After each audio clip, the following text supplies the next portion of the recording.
Hi, I come today to speak about something serious. Now, a lot of followers of Jesus Christ keep saying Muslims, God, and the Jewish God are the same thing. No, they're not. What Muslims believe in and what Jews believe in are two separate things altogether. Now, the people are different because God spoke about those people, but their religion is not the same. Now you're probably thinking, well, how can you be sure? Well, if you look in Genesis, you will see it clear as day.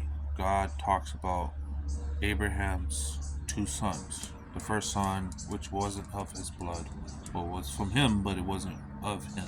You know, bone and bone and flesh of flesh. If you know, you know. Well, the maid that had the baby, she went into the desert. She threw the baby to the side, and she prayed to God. And the angel came down and told the mother to pick up the baby. God has heard her plea, and he will make a nations out of him, and 12 princes will become from him. Okay, now you look more into detail on that, you realize there's 12 princes that the groups over there they follow. You know what I mean? They're like the law over there. Now you're probably thinking, well, God didn't say that. An angel said that, right? Well, later on, you can see the angels tell um that mother to go back to her thing, and then go back to her, the one that was beating her, to go back to her, and all will be well with you. So she takes the baby, gives it some water, and goes back, right? Then all of a sudden the same thing happened again, but now this time God talks to her and tells her the same thing that the angel already told her. The 12 princes will come out of his loins, and every man, he will be against every man, and every man will be against him. Okay, that's where their story is supposed to end at. You know, they leave, you know, and there's so much, but that's not where their story ends at. See, what happened was, if you look a little more closer to that, it talks about how that son gets a wife from Egypt, and then it goes into more details about him, and it talks about how there's some details in there that I'm missing, but you understand. It's in Genesis. If you want to look it up, it's not my job to tell you the exact scripture or where to find it. I'm just telling you it's in Genesis.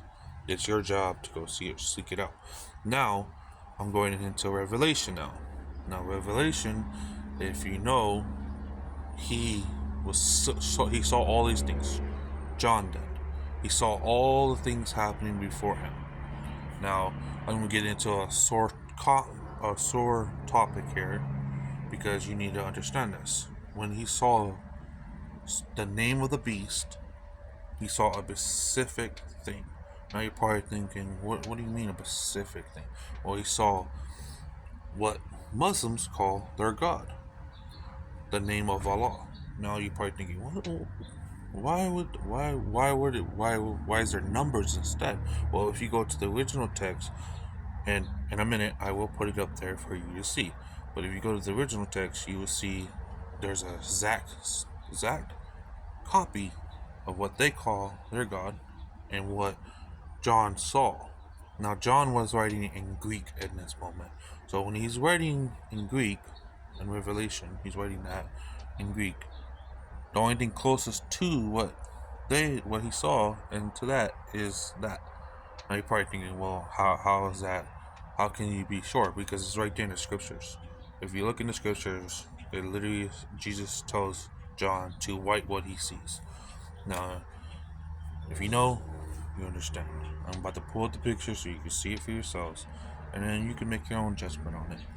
But I'm just putting it out there so you can see for yourselves. Now, there's a difference between what I said earlier and what I'm saying now. Their religion is not, not supposed to be part of them. That's why the 12 tribes don't really, the 12 princes of their countries don't follow, Muslimism as much as you think they do. They drink, they party, they do all that stuff, and it's all against Muslim.